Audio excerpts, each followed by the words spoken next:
अस्सलाम वालेकुम। पाकिस्तान में पिछले 2-4 साल के अंदर इतनी ज़्यादा महंगाई हो गई है कि एक आम आदमी जो है उससे बहुत ज़्यादा उसकी क़ुव्वत ख़रीद से अशिया जो हैं बाहर जा चुकी हैं। अभी रिसेंटली जो वर्ल्ड बैंक और दीगर इदारों की जानिब से अदाद-ओ-शुमार आ रहे हैं, उससे इसका एक जो सबसे बड़ा नुकसान है वो सामने आ रहा है कि जो गुर्बत की सतह है उसमें बहुत तेज़ रफ़्तारी से इज़ाफ़ा हुआ है। ना सिर्फ गुर्बत की सतह बढ़ी है बल्कि बेरोज़गारी में भी इज़ाफ़ा हुआ है। लेकिन महंगाई अभी भी थमने का नाम नहीं ले रही। जो मार्च के दादो-शुमार हैं उसके मुताबिक पाकिस्तान में महंगाई की शरह 20 से ज़ायद फ़ीसद से बढ़ी। अब 20% से ज़ायद भी हम इसलिए कह रहे हैं कि जो पिछला मार्च था उसमें 35% बढ़ी थी। तो जो बेस है पिछले साल की वो बहुत हाई थी। तो हम कह रहे हैं कि शायद हालात बेहतर हो गए हैं, लेकिन अभी बेहतरी के आसार करीब नहीं है। बिजली, गैस और इन यूटिलिटी के जब रेट ऊपर जाते हैं तो हर चीज़ महंगी होती है। हम इससे कैसे बाहर निकलेंगे और आइंदा का सफ़र क्या आसान होगा ये मुश्किलात ऐसे ही अभी आगे चलेंगी। मिफ्ता इस्माइल साहब, पाकिस्तान के साबिक़ वज़ीर ख़ज़ाना, हमें इन्हीं सवालात का जवाब देने के लिए। मिफ्ता साहब, बहुत शुक्रिया, आप हमारे साथ शामिल हो रहे हैं। सर, ये लोगों को इस मुश्किलों से जान छूटेगी या ये सफ़र अभी ऐसे ही आगे चलेगा? दिलीप भाई, कदर तो चीज़ बेहतर हुई है। जैसे आपने खुद फरमाया कि अगर पिछले मार्च में 35% से चीज़ों की कीमत बढ़ रही थी, तो इस मार्च में 20% से बढ़ रही है। 20% भी बहुत ज़्यादा है। और जैसे आपने फरमाया कि जो क़ुव्वत ख़रीद है लोगों की, या लोगों की जो आमदन है, वो 20% से नहीं बढ़ रही। लिहाजा ज़्यादा से ज़्यादा लोग और गरीब होते जा रहे हैं। और इनफैक्ट अगले साल एक तखमीना है कि 1 करोड़ पाकिस्तानी और मज़ीद ख़त गुर्बत के नीचे जाएगा। 9 करोड़ पाकिस्तानियों को हमने ऑलरेडी गुर्बत में धकेल दिया है। तो 10 करोड़ पाकिस्तानी, तकरीबन 39% अभी हैं, 42-43% तक पाकिस्तानी जो है वो ख़त गुर्बत के नीचे चले जाएंगे। तो एक बड़ी एक संजीदा मसला है। और हम ये काबू नहीं कर पाएंगे जब तक कि हम बजट डेफिसिट्स कम ना करें, अपना हुकूमत का खसारा कम ना करें। वो मैं इसलिए कह रहा हूँ कि जब हुकूमत का आज खसारा जो है वो हम पूरा करते हैं पैसे छापने से एसेंशली। तो जब हम पैसों की मिकदार बढ़ा देते हैं और चीज़ें उतनी रहती हैं, तो ज़्यादा पैसा कम चीज़ों के पीछे जा रहा है, तो महंगाई हो जाती है। तो जब तक कि हम हुकूमत का खसारा कम नहीं करेंगे, जिसका तरीका यही है कि या टैक्स ज़्यादा लें या अखराजात कम करें, तो जब तक हम हुकूमत का खसारा नहीं कम करेंगे, मिफ्ता ये साहब, अभी तक महंगाई तो ये से सूरत अब हाल ये मुझे है कि जान जितना छूटते फ़ेडरल हुए नज़र नहीं गवर्नमेंट का आता। सारा रेवेन्यू है, उस सारे रेवेन्यू में भी हज़ार अरब का और कर्ज़ा लेकर तो हम सिर्फ इंटरेस्ट पेमेंट्स कर रहे हैं। तो अगर ये सूरत हाल रहेगी तो फिर तो ये नॉन वाइबल ऑप्शन है, ये इससे तो हम एग्जिस्ट नहीं कर सकते। कोई रास्ता तो निकालना पड़ेगा आपको। एनएफसी रिव्यू करें, टैक्सेस जितने आप लोगों पे लगा सकते हैं लगा चुके हैं आप। अनडॉक्यूमेंटेड सेक्टर को आप छेड़ते नहीं हैं, रियल एस्टेट है, रिटेल की तरफ आप जाने लगे हैं, मालूम नहीं है कितनी सक्सेस होगी। तो सैलरीज़ को निचोड़े जा रहे हैं हम लोग। देखिए, सैलरी क्लास जो है वो सबसे कमज़ोर तबका है पाकिस्तान में सियासी तौर पर, इसलिए। और आप उनको निचोड़ लेते हैं, उनकी गर्दन पतली होती है, इसलिए। अब आपने 50,000 रुपये से तनख्वाह पे टैक्स लगा दिया है, और लाख रुपए की तनख्वाह लेने वाले के ऊपर आप 10% टैक्स लगा दें। लेकिन जो 90% अगर हमारे ज़राअत के जो शोबे से ताल्लुक़ रखने वाले भाई बहन गरीब भी हों, तो 10% तो पैसे वाले हैं, हम उनके ऊपर भी टैक्स नहीं लेते। पाकिस्तान में खरबों खरबों रुपए की प्रॉपर्टीज़ हैं। हम पूरे पाकिस्तान के चारों सूबे मिलाकर सिर्फ 8 अरब रुपया इनसे टैक्स लेती है। तो हमको प्रॉपर्टी और एग्रीकल्चर के ऊपर टैक्स लगाना होगा। दुकानदारों के ऊपर टैक्स लगा रहे हैं, वो बड़ी अच्छी बात है, वो भी लगाना होगा। जिन शोबों पे हमने टैक्स नहीं लगाया, रियल एस्टेट की आपने बात करी, लेकिन ये जो आपने बात की एनएफसी अवार्ड की, ये फर्स्ट ज़रूरत है। आप इस वक्त सूबों को वाफर पैसे देते हैं तो वो टैक्स नहीं लेते प्रॉपर्टी एग्रीकल्चर से। वफाक जो है, जैसे आपने फरमाया कि सिर्फ सूद वापस करने के लिए हमको कर्ज लेना पड़ता है, हम डेट ट्रैप में फंस गए। हम बैंकरप्सी के नहज पे ही खड़े रहेंगे जब तक कि हम एनएफसी अवार्ड को चेंज नहीं करेंगे। और इस मुल्क में अगर आपको सिंगल डिजिट इन्फ्लेशन चाहिए, जो पहले होता था कि 10% से कम इन्फ्लेशन चाहिए, अनलेस के कोई ऑयल प्राइसेस दुनिया में कोलैप्स हो जाएं, हमको एनएफसी अवार्ड को एड्रेस करना होगा। और सबसे बेहतर तरीका ये है कि जो इस साल का रेवेन्यू है, जितना सूबों को पैसा दिया है 57% के हिसाब से वो दें। लेकिन जो अगले इसके ऊपर जो रेवेन्यू आ रहा है, उसके अंदर से वफाक को एक बड़ा शेयर रखने दें। वरना अगर वफाक बैंकरप्ट हो जाती है या वफाक इतना बड़ा खसारा करती है, तो तुम लोग गरीब हो जाते हैं, सूबे भी आगे अच्छी तरह नहीं चल सकेंगे। अच्छा मिफ्ता साहब, आप क्योंकि ख़जाने की वजारत आप चलाते रहे हैं, बहुत बेहतर पोजीशन होने में बेहतर पोजीशन में आप इस सवाल को एड्रेस करने के लिए 25-30 अरब डॉलर की एनुअल रिक्वायरमेंट्स है अभी बैलेंस ऑफ पेमेंट्स की। तो ये कहाँ से हम इतने डॉलर लेकर आएंगे? नोट तो आपने छाप लिए, चाहे कर्जा बढ़ गया, इन्फ्लेशन बढ़ गया, डॉलर आप छाप भी नहीं सकते। कहाँ से, कौन देगा हमें? सर, कोई नहीं देगा। और ये उम्मीद लगाना छोड़ देनी चाहिए कि कोई देगा। ये एक तो डिफीटिस्ट मेंटालिटी है कि आप जाके कहें कि सऊदी अरब या यूएई या कतर वो हमको बेल आउट कर दे, या अमेरिका या चीन या आईएमएफ बेल आउट कर दे। ये कोई तरीकाकार नहीं है ना तो एक फिर एक क्या एक, करें? एक रिक्वायरमेंट तो अब है, हमारे इज्जतदार पास है कौम भी के नहीं लिए। डॉलर। सब सब 2-3 चीज़ें हैं। बरामदात बढ़ाइए, नंबर एक। आप बरामदात को बढ़ाएं, नंबर एक। रेमिटेंसेस को बढ़ाइए, नंबर दो। नंबर तीन, फिर आप ये भी करें ना कि अपने बच्चों को अगर आप अच्छी तालीम देंगे तो शायद आईटी का एक्सपोर्ट भी हो जाएगा। आईटी का एक्सपोर्ट जो है वो बिल्डिंगें और ज़मीनें देने से नहीं होता है। आईटी का एक्सपोर्ट अच्छी ट्रेनिंग देने से होता है। हमने ये भी नहीं किया है। यहाँ पे 60% बच्चा जो है वो सिर्फ स्कूल में, 40% बच्चा स्कूल में नहीं है। औसतन आप देख लीजिए कि पिछले अभी ASR की रिपोर्ट आई है कि चारों सूबों के अंदर जो एजुकेशन स्टैंडर्ड है वो गिरा है, और सिर्फ 22% बच्चे सिंध में और बाकी सूबों में 25 या 30% बच्चे जो हैं वो पाँचवीं के बच्चे जो दूसरी का मैथ कर सकते हैं, दूसरी जमात का मैथ। तो मतलब आप पढ़ाते भी नहीं है। उसके बाद आपकी पॉपुलेशन 80 लाख से बढ़ रही है हर साल। आप उनको 5 साल बाद स्कूल बच्चों को भेजना होगा, आपके पास क्लासरूम नहीं है, तो पॉपुलेशन कंट्रोल भी नहीं करते। जो एनएफसी अवार्ड के अंदर जब तक आप ये नहीं करेंगे कि वफाक का लोकल श्रिंक नहीं करेंगे, देखिए गुजारिश ये है नदीम भाई कि जब लोकल बजट डेफिसिट्स होता है तो यहाँ हम पैसे छापते हैं या हम बाहर से इंपोर्ट करते हैं, बाहर से बोरो करते हैं। ये बाहर से जो बोरो करा हुआ है ये आज वापस करना मुश्किल हो रहा है। हमारा करंट अकाउंट डेफिसिट भी इसलिए होता है, जिसको ट्विन डेफिसिट कहते हैं, कि बजट डेफिसिट होता है। तो सब गुनाहों की जो जड़ है वो बजट डेफिसिट है। हमको पहले बजट डेफिसिट कम करना पड़ेगा। हम अगर ये बातें करते रहेंगे तो कम नहीं होगा। अगर जब तक कि आपने एनएफसी अवार्ड को नहीं देखा, जब तक कि आपने नए टैक्स एवेन्यूज़ को नहीं देखा, जब तक कि आपने अखराजात को भी एक बड़ी ज़ोरदार जाविये से नहीं देखा कम करने की कोशिश करने की, आप ये मुल्क के अंदर आप फिस्कल हालात ठीक नहीं कर सकेंगे और गरीब आपका गरीब तर रहता रहेगा। अगर आपको बजट बनाना हो तो आपकी प्रायोरिटीज़ क्या होंगी? कौन से ऐसे एरियाज़ होंगे जिनको आप टैक्स करना चाहेंगे, और कौन से ऐसे एरियाज़ होंगे जहाँ से आप अखराजात की कटौती कर सकते हैं? देखिए सबसे पहले जो हमने टैक्स किया था दुकानदारों के ऊपर, वो तो टैक्स लगाना चाहिए। मैं समझता हूँ कि हमने वफाक ने एक प्रॉपर्टी का टैक्स किया था जो आजकल भी 7E जिसको कहते हैं, जो कि आज भी उसमें पड़ा हुआ है, सुप्रीम कोर्ट में है कि वो लीगल है कि नहीं है, वफाक लगा सकती है या सिर्फ सूबा लगा सकते हैं। मैं ये समझता हूँ कि अगर एनएफसी अवार्ड होता है तो ये, क्योंकि एनएफसी के अंदर ना सूबे एग्रीकल्चर इनकम ले सकते हैं ना प्रॉपर्टी टैक्स, तो ये वफाक को दे देना चाहिए और हम प्रॉपर्टी टैक्स को बहुत ज़्यादा टैक्स बना सकते हैं। जो मैं नहीं करूँ, कभी भी ना करूँ, वो इनकम टैक्स की कोई शरह को, किसी नंबर को ना बढ़ाऊँ इनकम टैक्स की, ना ही मैं सेल्स टैक्स का परसेंट 18% है उसको बढ़ाऊँ। ये दो चीज़ें बिल्कुल मैं ना करूँ।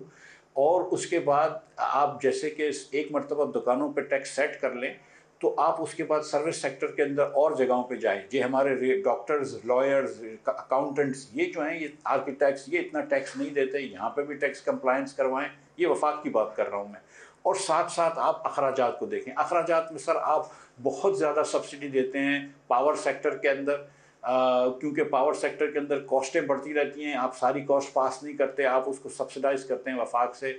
वो सब्सिडी आपको नहीं दे सकते अब आप, तो वो नहीं देनी चाहिए और थोड़ी सी कोशिश करनी चाहिए कि उस सब्सिडीज़ को देख लें। उसके बाद आप ये जानते हैं कि वह पूरा आज़ाद कश्मीर हुकूमत का बजट पूरा वफाक देती है, गिलगित बल्तिस्तान हुकूमत का पूरा बजट वफाक देती है। फाटा का जितना भी खर्चा है वो केपी हुकूमत नहीं देती, ना कोई सूबा देता है, वो भी पूरे का पूरा वफाक देती है। तो इन चीज़ों को भी देखने की ज़रूरत है कि ये सारा वफाक के ऊपर ख़र्चा क्यों है। उसके बाद मैं पीएचडीपी को जो है वो एकदम रैशनलाइज कर दूं और कम कर दूं। माँ सिवाय बड़े प्रोजेक्ट्स के, जो कि इंटर प्रोविंशियल प्रोजेक्ट्स हों या कोई बड़ा डैम बनाना हो, पीएचडीपी के अंदर बिल्कुल ज़ीरो कर दूँ कुछ सालों के लिए। बिस्क को मैं ना काटूँ, बिस्क को बड़ा करूँ, लेकिन उसके अंदर सूबों को शामिल कर लूँ कि आपके सूबे में जो पैसे दिए जाते हैं उसमें सूबों को आधा कम से कम पैसा देना चाहिए। ये आपको बीआईएसपी वाला तो इम्प्लीमेंट करना पड़ेगा, क्योंकि ये वफाक मौजूदा वसाइल के साथ बीआईएसपी को चला नहीं सकता। सूबों को अपनी पॉपुलेशन शेयर के हिसाब से उसमें हिस्सा डालना पड़ेगा। सर, एक बड़ा जो इम्पोर्टेंट इशू है, अभी जो हुकूमत मौजूदा है ये एक वीक पोलिटिकल गवर्नमेंट है, उसके पास अपनी इतनी तादाद भी नहीं है कि सादा अक्सरियत भी उसकी पूरी हो। पीपल्स पार्टी उसका इत्तेहादी है लेकिन हुकूमत में शामिल नहीं है। IMF से आपने डील करनी है, तो क्या मौजूदा फाइनेंस मिनिस्टर के पास इतनी स्पेस होगी कि वो अपनी मर्ज़ी से अपनी पॉलिसी बना सकें और उसको इम्प्लीमेंट कर सकें? ये दो अलग अलग बातें। आईएमएफ से डील करना तो नागुज़ीर है। जब हमने पिछले साल आईएमएफ से डील नहीं करी थी तो वो पाकिस्तान की तारीख का सबसे बुरा साल निकला है। इन टर्म्स ऑफ महंगाई और इन टर्म्स ऑफ ग्रोथ, कि ग्रोथ भी नहीं हुई आपकी और महंगाई ऊपर से बढ़ हो गई, बड़ी से बड़ी हो गई। सो आपको ये वाली हरकत नहीं करनी चाहिए। IMF से डील करना तो ज़रूरी है, मेरे ख्याल से इसमें पीपल्स पार्टी और तमाम पार्टियां सपोर्ट करेंगी, इसमें कोई दो राय नहीं है। क्या उसके बाद फाइनेंस मिनिस्टर साहब को ये स्पेस अवेलेबल होगी कि वो जो पॉलिसी सही समझते हैं वो कर सकते हैं? तो मेरा नहीं ख्याल है कि वो अवेलेबल होगी। मैं नहीं समझता हूँ कि इस हुकूमत को या इन पार्टियों को, जो एग्जिस्टिंग हमारी पार्टियाँ हैं बशमूल PTI, उसको इदराक है कि क्या क्या मुल्क के अंदर ज़रूरत है, और मैं समझता हूँ कि ना हुकूमत के पास ये सलाहियत है कि वो कर सकते हैं। क्या इसके लिए बहुत मुनासिब नहीं है कि जो चीज़ें मैंने और आपने अभी सवाल जवाब किए हैं इस प्रोग्राम में, कोई पार्लियामेंट इसके ऊपर हफ्ता लगा के पहले बहस कर ले, फिर बजट पेश किया जाए, ताकि लोगों को सच बताएं भी और सच बोलें भी? सर, पार्लियामेंट के अंदर अल्हम्दुलिल्लाह गालियां देने की फुर्सत नहीं है। एक दूसरे को हाथ मिलाना आजकल मुज़र हो गया है कुछ लोगों को दूसरे लोगों से। तो वो पार्लियामेंट जिसके अंदर हम सिर्फ फ़िक्रे कसते हों एक दूसरे के ऊपर, उसमें हम डिस्कशन क्यों कर सकेंगे? और उसके बाद दूसरा ये कि जो कवानीन आपने बनाए, 14वीं तरमीम, फिर 18वीं तरमीम और अब जस्टिस मुनीब का फ़ैसला, उसके बाद हमने पार्लियामेंट को तो मीनिंगलेस कर दिया है। अब तो सिर्फ लीडर जो है वो चाहेगा न सिर्फ के लोगों को वो वोट देना पड़ेगा, बल्कि अगर उसके खिलाफ वोट देंगे तो वो काउंट भी नहीं होगा। तो पार्लियामेंटेरियंस की तो कोई हैसियत नहीं है। पहले भी ये होता था कि एक साल तक पार्लियामेंटेरियंस प्राइम मिनिस्टर साहब से नहीं मिल सकते थे, अब आपने और भी इनको वो कर दिया है। तो पार्लियामेंट्स का क्या मसला है? वो तो सिर्फ 3-4 लीडर जो पार्टी के होते हैं उनकी मर्जी चलती है। सही।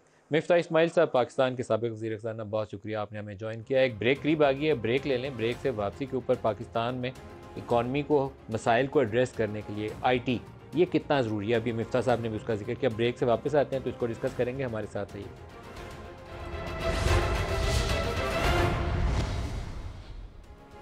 प्रोग्राम में दोबारा खुशामदीद कहते हैं। पाकिस्तान में तकरीबन सारी हुकूमतें आने के बाद पहला एक हदफ रखती हैं कि पाकिस्तान से IT और IT इनेबल्ड सर्विसेज की बरामदात में इजाफा करना है, लेकिन पिछले कुछ अरसे में इजाफा तो देखने में आ रहा है, लेकिन जितने बड़े बड़े हम बेंचमार्क सेट करते हैं, $5 अरब कर देंगे, $10 अरब कर देंगे, वो अभी तक तो ख्वाब ही है। उसको हकीकत में अमली जामा पहनाना अभी तक मुमकिन नहीं हो पाया।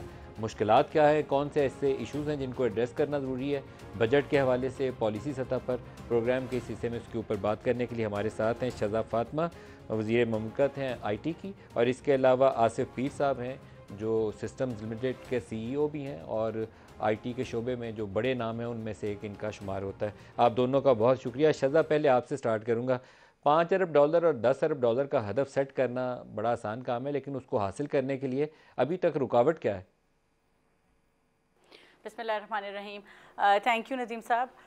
देखें, जहाँ तक टारगेट सेट करने की बात है, बिल्कुल इस वक्त भी जो वज़ीर आज़म साहब का विज़न है उसके मुताबिक उन्होंने हमें एक्सपोर्ट टारगेट्स भी दिए हैं और डोमेस्टिक ग्रोथ के भी टारगेट्स दिए हैं, और अभी उसी के ऊपर हिकमत अमली जो है वो बनाई जा रही है कि उनको किस तरह से इंशाअल्लाह उसका शॉर्ट टर्म, मीडियम टर्म और लॉन्ग टर्म गोल जो है वो क्या होगा, और उसको अचीव करने के लिए जैसे कि आपने बताया कि कुछ मुश्किलात हैं, उनको किस तरह से एड्रेस करना है, किस तरह से हल करना है और किस तरह से इसको आगे लेके चलना है। तो इस वक्त अगर मैं करंट सिचुएशन की बात करूं, या जो मैंने पिछले 16 महीने जब यूथ अफेयर्स को देखा उसकी बात करूं, तो एक जो हमें कुछ तो मैक्रो लेवल के हर्डल्स हैं जिसके अंदर आप कह लें कि हमारी जो ह्यूमन रिसोर्स की कैपेसिटी बिल्डिंग है उसकी ज़रूरत है।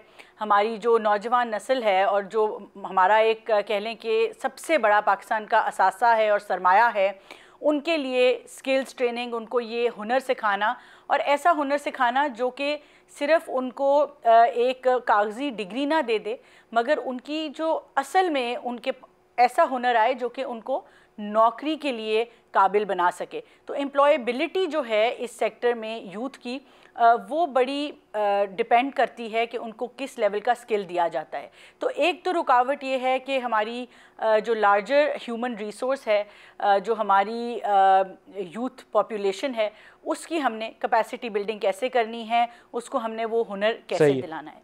दूसरी बात ये है कि हमें कुछ मुश्किलात जो पॉलिसी लेवल पे हैं, हमने उसके लिए आते ही वज़ीर-ए-आज़म साहब के जो डायरेक्शन थी उसके ऊपर एक प्राइवेट सेक्टर की एडवाइज़री बनाई है। उसमें आसिफ पीर साहब जो हैं वो उसका हिस्सा भी हैं, और ताकि इनको जो डायरेक्ट इश्यूज़ आ रहे हैं वो हमारे तक उनको पहुंचाएं और उनको हम एक एक करके इंशाल्लाह हल कराने की कोशिश करेंगे। आसिफ पीर साहब से ही पहले पूछते हैं। आसिफ पीर साहब, क्योंकि आप बराह रास्त इस इंडस्ट्री से जुड़े हुए हैं, तो आप ही कुछ बताइए कि वो कौन कौन से ऐसे इश्यूज़ हैं पॉलिसी लेवल के ऊपर, बॉटलनेक्स कैसे हैं, कोई रेड टेप है जो रुकावट है कि हम एक बहुत तेज़ रफ्तार तरीके से इन एक्सपोर्ट्स को 2 गुना या 3 गुना नहीं बढ़ा पाए अभी तक। जी, अस्सलाम वालेकुम नदीम साहब, शुक्रिया आपको मुझे शो में बुलाने के लिए। I think first of all Shiza के साथ हम बड़ा IT मिनिस्ट्री के साथ बड़ा क्लोजली हम काम कर रहे हैं। I think and they are taking lot of suggestion from the industry and I think prime minister के विजन के अंडर इसको कोशिश पूरी है कि किसी तरह इन चीज़ों को, एक्सपोर्ट को आपने जिस तरह कहा कि टारगेटेड ग्रोथ दी जाए। बट आई थिंक एक थोड़ी चीज़ समझने की ज़रूरत है। जो आप लोग, आई थिंक नंबर्स जो मैं कहता हूँ ये एक आउटपुट है, राइट?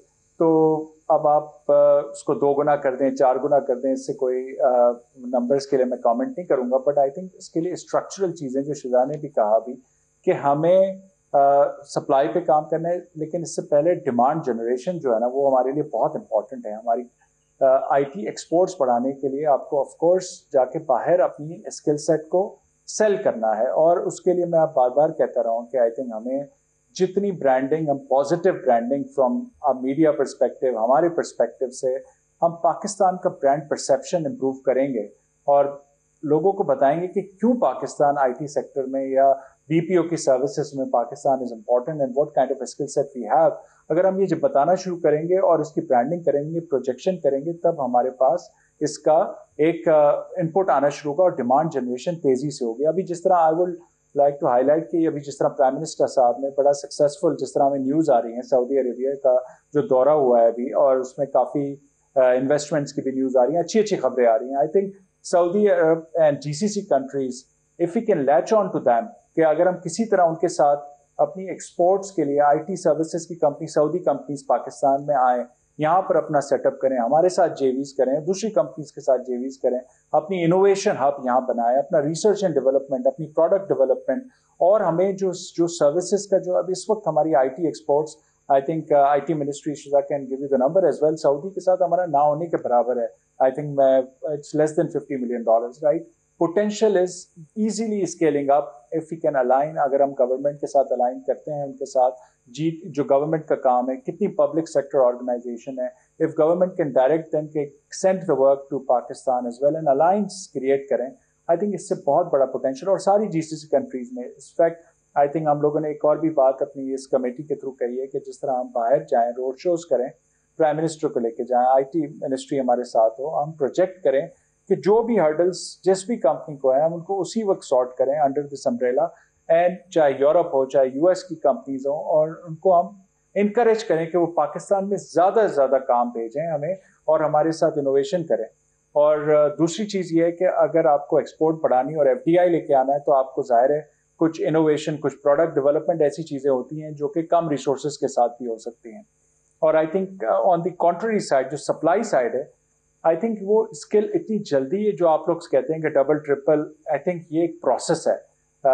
इसको स्किल को डेवलपमेंट करना रातों रात किसी के लिए भी मुमकिन नहीं है। आई थिंक जो हमें short term, medium term, long term plan पे फोकस करना पड़ेगा। हमें अच्छी यूनिवर्सिटीज़ बनानी है, अच्छे प्रोफेसर्स यहाँ लेके आने, रिमोट लर्निंग को इनकरेज करना, ये लॉन्ग टर्म है, आई एग्री।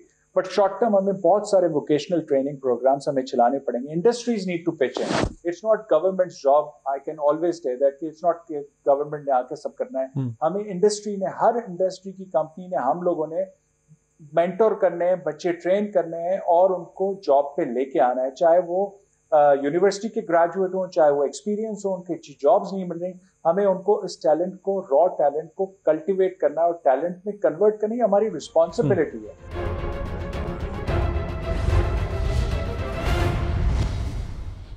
प्रोग्राम में दोबारा खुश आमदीद कहते हैं। शहज़ाद, दोबारा आपकी तरफ आऊँगा। 2 इश्यूज़ दोनों को बारी बारी लेते हैं। पहले तो सप्लाई साइड के ऊपर एक स्टेट बैंक की रिपोर्ट में कहा गया था कि बेशतर जो बच्चे हमारी यूनिवर्सिटियों से पढ़ के निकलते हैं, चंद एक बड़ी यूनिवर्सिटियाँ छोड़ दें आप, नस्ट है, फास्ट है, लम्स है, IB है, तो बाकियों की एम्प्लॉयबिलिटी का इशू है। तो ये इशू आपको HEC के लेवल पे एड्रेस करना चाहिए कि उनका स्टैंडर्ड ऑफ लर्निंग जो है उसको आप इन्हांस करें, उस मुताबिक लेकर जाएं कि जहाँ से वो पढ़े हैं तो ग्लोबल मार्केट के लिए वो फौरी तौर पर इस काबिल हो कि उनको एम्प्लॉय किया जा सके। और दूसरा डिमांड साइड है जिसके ऊपर सऊदी अरब की उन्होंने मिसाल दी, मेरे ख्याल में बड़ी रेलिवेंट है।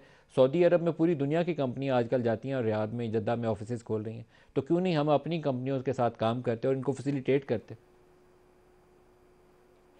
देखिए, मैं पहले जो आपने सप्लाई साइड वाली बात की, ये मैं उसी बात पे आई थी। वो जो स्ट्रक्चरल चेंज है दैट्स थोड़ा लॉन्ग टर्म है, लेकिन उसके लिए मैं आपको कुछ इकदाम बता देती हूँ जो लिए गए।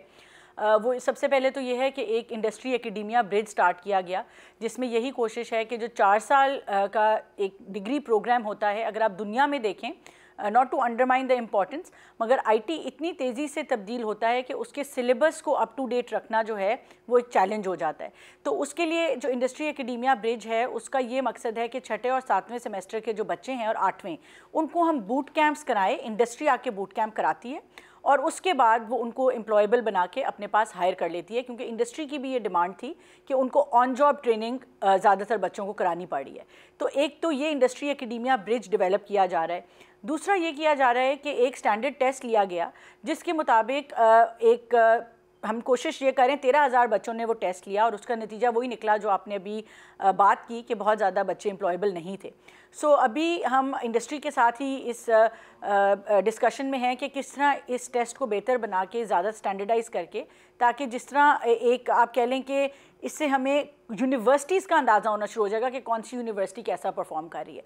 सो एक दफ़ा वो अंदाज़ा होना शुरू हो जाए तो फिर HEC can take better measures कि किस यूनिवर्सिटी के साथ किस तरह से डील करना है, उसको इम्प्रूव करना है। सिलेबस पे काम करने की ज़रूरत है, वो चल रहा है। अगर मैं डिमांड साइड की बात करूं तो डिमांड साइड के ऊपर जो है वो जिस तरह से अभी आसिफ ने बात की, हमें सबसे ज़्यादा इंपॉर्टेंट तो हमारी ब्रांड इमेजिंग है। एंड आसिफ, इंक्लूडिंग आसिफ, जो मैंने मल्टीपल स्टेक होल्डर से बात की, जिसमें पाशा थी, टॉप आपकी 15 एक्सपोर्ट कंपनीज थी, उन्होंने कहा कि जो सबसे बड़ा चैलेंज आता है वो पाकिस्तान की ब्रांडिंग का आता है। तो इस वक्त जो है वो PSEB का और इग्नाइट के प्रोग्राम्स चल रहे हैं, एक टेक डेस्टिनेशन पाकिस्तान चल रहा है और हमारी कोशिश ये है कि हम टेक डेस्टिनेशन पाकिस्तान को इस तरह से आगे लेके चलें कि पाकिस्तान जो है वो एक टेक हब डिक्लेयर हो जाए।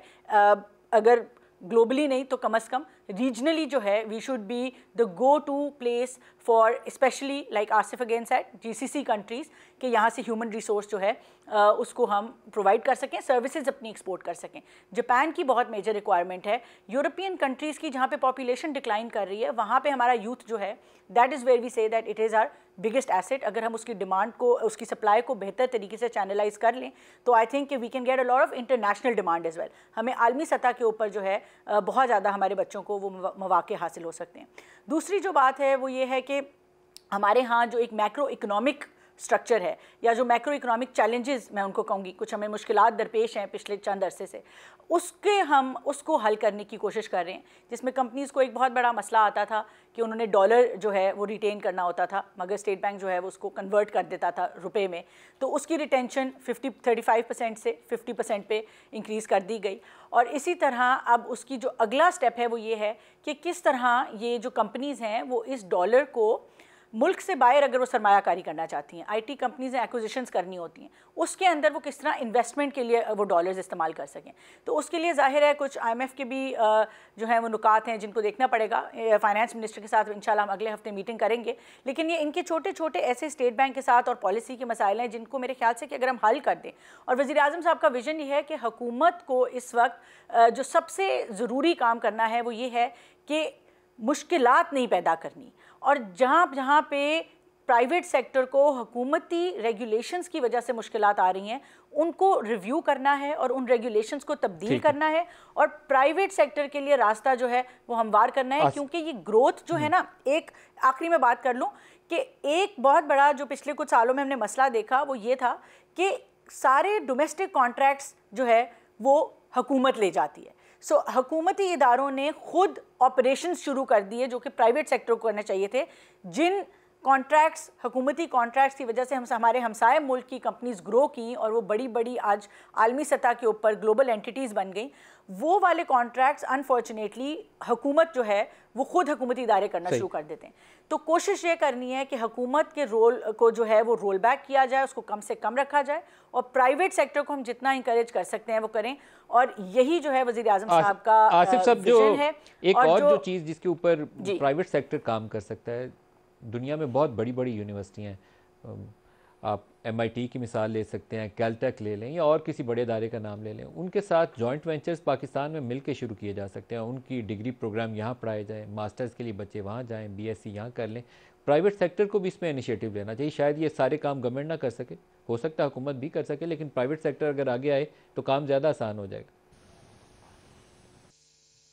नहीं, एकेडमिया में बिल्कुल आई थिंक इनिशिएटिव्स लिए भी गए हैं, और I think not the software companies alone but of course बहुत सारी यूनिवर्सिटीज़, प्राइवेट यूनिवर्सिटीज़ हैं। I am sure they are, ये लोग देख भी रहे हैं कि किस तरह के इवन ऑनलाइन कोर्सेज ही पढ़ा दिए जाएँ। आई थिंक मैं तो ये कहूँगा कि कुछ सिलेबस, कुछ अब देखें हमारे पास सबसे बड़ा चैलेंज क्या होता है कि आपके पास यूनिवर्सिटीज़ के पास अच्छे इंस्ट्रक्टर्स नहीं हैं। आप जब वोकेशनल ट्रेनिंग और बूट कैंप्स की बात करती हैं तो उसके असल ये नहीं है कि ट्रेनर्स कहाँ हैं आपके पास। तो उन ट्रेनर्स पे फोकस के लिए आप जब बाहर से लोग लेके आएंगे और बाहर से ऑनलाइन भी हों और बाहर से आप लोगों को इनकरेज करें कि वो आके प्रोफेसर्स या टीचर्स और बूट कैंप्स जो है वो कॉपी करें और यहाँ पर हम इसको स्केल करें, लर्न करके ट्रेन द ट्रेनर वाला मॉडल अप्लाई करें। और ये हो सकता है आपने जो कहा, बट उसमें definitely it's a bigger initiative from the overall academy industry.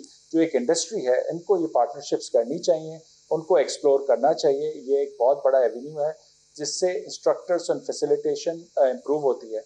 So I think एक चीज़ मैं I think just I will highlight कि आई थिंक जिस तरह शिजा ने इन्वेस्टमेंट की बात की, FX को फ्री मूवमेंट की, I think now we are very hopeful, this is industries demand for ever.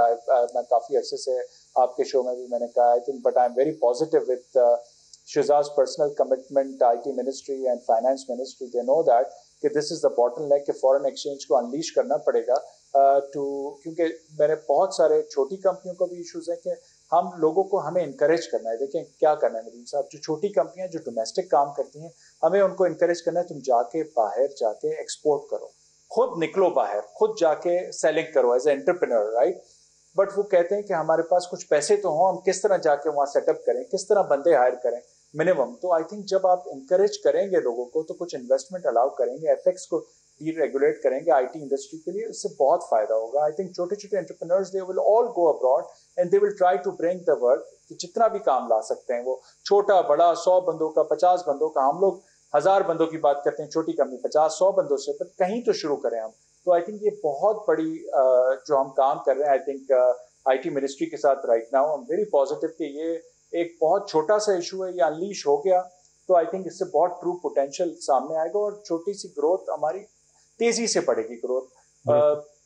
साथ साथ ब्रांड परसेप्शन के साथ ease of doing business plus supply, if we all three things stitch together then I think हम लोगों के पास एक बहुत बड़ा अपॉर्चुनिटी तो है पाकिस्तान के पास, बट उसको हमने कंटिन्यूसली स्ट्रगल है, ये कोई एक दिन का काम नहीं है।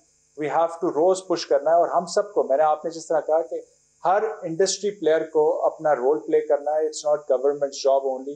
गवर्नमेंट का जो काम है, जो जिस तरह शिजा ने कहा कि उनको डिटैच करना है अपने आप को, और डोमेस्टिक बिजनेसेस को भी इंटीग्रेशन करनी है। हमारी डोमेस्टिक जो पब्लिक सेक्टर है वो डिजिटाइज नहीं है, तो वो उनको भी डिजिटाइज जब आप करते हैं, पब्लिक सेक्टर को ज़्यादा डिजिटाइजेशन करते हैं, तो लोकल कंपनीज में लोकल टैलेंट यहाँ यूज़ होता है। और चूंकि पाकिस्तान का स्केल इतना बड़ा है कि कोई भी प्रॉब्लम आप सॉल्व करते हैं वो गवर्नमेंट के लेवल पे वो एक्सपोर्टेबल प्रॉब्लम होता है, क्योंकि इतना लार्ज प्रॉब्लम आप यहाँ सॉल्व कर लेते हैं, वो बाहर छोटी कंट्रीज में आप इजीली रेप्लिकेट कर सकते हैं। तो ये हमें इनकरेज करना है इन चीज़ों को। और एक लास्ट थिंग मैं कहूँगा कि पाकिस्तान में बहुत सारी MNCs ऑपरेट करती हैं, मल्टीनेशनल कंपनीज यहाँ प्रेजेंट हैं, हमें उनको इनकरेज करना है। वो सारा अपना काम आउटसोर्स करती हैं नेबरिंग कंट्रीज को। पाकिस्तान में मेरे ख्याल से कोई भी मल्टीनेशनल बड़ी कंपनी नहीं जो पाकिस्तान काम लेके आती है, हमें उनको इनकरेज करना है through state bank, through IT ministry, कि किस तरह हम उनको फैसिलिटेट करें उनके पर्सनल इनके डिविडेंड्स या डॉलर बाहर ले जाने में। अगर वो पाकिस्तान में IT का काम आउटसोर्स करते हैं, देखिए आप उनको इंसेंटिवाइज करें, वो पाकिस्तान काम भेजेंगे। मल्टीनेशनल जब पाकिस्तान काम भेजेगी, बड़ी बड़ी कंपनियां, तो क्या होगा, पाकिस्तान में ब्रांड बनेगा। वो अपने सपोर्ट सेंटर्स यहाँ खोलेंगे, ग्लोबल शेयर सर्विसेज यहाँ खोलेंगे, जिस तरह ब्रिटिश अमेरिकन टोबैको ने खोला था थोड़े अर्से पहले। तो इस तरह कंपनीज जब आएंगी पाकिस्तान में, अपने शेयर सर्विसेज सेंटर खोलेंगी, हमारे साथ कोलैबोरेशन करेंगी, सेंटर ऑफ एक्सीलेंस पाकिस्तान में बनाएंगी, और यकीनन उससे नए मौके पैदा होंगे। पाकिस्तान की ब्रांडिंग। अच्छा, एक लास्ट क्वेश्चन शहज़ाद आपसे पूछ लूँ, 5G उसका इशू है, 5G आप कब लेकर आएंगे? इसी तरीके से पेपैल के ऊपर बहुत से ये जो हमारे फ्रीलांसर हैं वो उसके ऊपर सवाल उठाते हैं, वो इशू कब रिजॉल्व होगा? और अभी तक तो ट्विटर बंद है। बड़ा शॉर्ट आंसर देना है आपने, तीनों जवाब। जो पहली बात आपने की 5G की जो एक ऑक्शन एडवाइजरी कमेटी है उसकी मीटिंग्स जारी हैं, और उसके लिए जो बेसलाइन काम है जिसके अंदर 5G ऑपरेशनल तब होगा जब पाकिस्तान में सिग्निफिकेंट फाइबराइजेशन होगी, ऑप्टिक फाइबर का जाल जो है उसकी एक सिग्निफिकेंट ग्रोथ होगी। तो एक फाइबराइजेशन, नेशनल फाइबराइजेशन प्लान बन रहा है जिसके तहत हमारी कोशिश ये है कि हम ज़्यादा से ज़्यादा फाइबर को जो है वो पहुंचा सकें तमाम जगहों पे। और उसके बाद जो 5G की आप कह लें कि एक ऑक्शन है, स्पेक्ट्रम ऑक्शन है, उसके ऊपर काम बड़ी तेज़ी से जारी है, लेकिन इसको थोड़ा सा केयरफुली देखना पड़ेगा। इंटरनेशनल असेसमेंट हम कर रहे हैं। जो पिछली ऑक्शन हुई थी वो बड़ी हाई प्राइस पे हुई थी, अप्रॉक्सीमेटली $31 मिलियन पे हुई थी, मगर ये वाली ऑक्शन जो है इसको हमें थोड़ा सा असेस करेंगे, बिकॉज़ अगर आप इर्द गिर्द के ममालिक को अगर आप एग्ज़ाम्पल्स देखें तो ओवरऑल जो रेट है वो नीचे भी आ गया हुआ है और मुख्तलिफ मॉडल्स अपनाए गए हैं। तो उनके ऊपर काम चल रहा है। इंशाल्लाह इस साल के आखिर पे या अगले साल के शुरू में हम किसी आप कह लें कि किसी कंक्लूजन पे पहुंच के तो इसकी ऑक्शन करने की बेहतर पोजीशन में होंगे। दूसरा जो आपका सवाल है पेपैल के ऊपर, जो पेपैल की डील थी वो एक निजी डील थी, मैं उसके ऊपर ज़्यादा कमेंट नहीं करना चाहूँगी क्योंकि वो पहले भी पब्लिक होने की वजह से मेरे ख्याल से कि उसको नुकसान पहुँचा। लेकिन मैं एक चीज़ पे कमेंट ज़रूर कर सकती हूँ कि इस वक्त एक नया पे के साथ एक अली पे की जो आप कह लें कि एक मुआहदा हो रहा है, वो पायलट प्रोसेस उसकी शुरू भी हो गई है। वो इनिशियल फेजेस में मेरे ख्याल से कि हमारे डोमेस्टिकली जो है वो लोगों को बहुत हेल्प करेगी। और लास्ट कमेंट उस पे ट्विटर पे भी कर दें, ट्विटर कब खोलेंगे आप? देखिए, जहाँ तक ट्विटर का सवाल है, ट्विटर हमारे आने से पहले इंटीरियर मिनिस्ट्री की एडवाइज़री पे PTA ने बंद किया था, और वो ऑफिशियली उस तरह से अगर आप कहें तो वो जो एडवाइज़री है वो तब से चल रही है। एक हमें बैलेंस मेंटेन करना है जिसके अंदर आप कह लें कि अभी हमारी इंटीरियर मिनिस्ट्री से भी बातचीत चल रही है, कुछ हमारी पॉलिसी रेगुलेशन के हवाले से भी लार्जर स्टेक होल्डर कंसल्टेशंस चल रही हैं।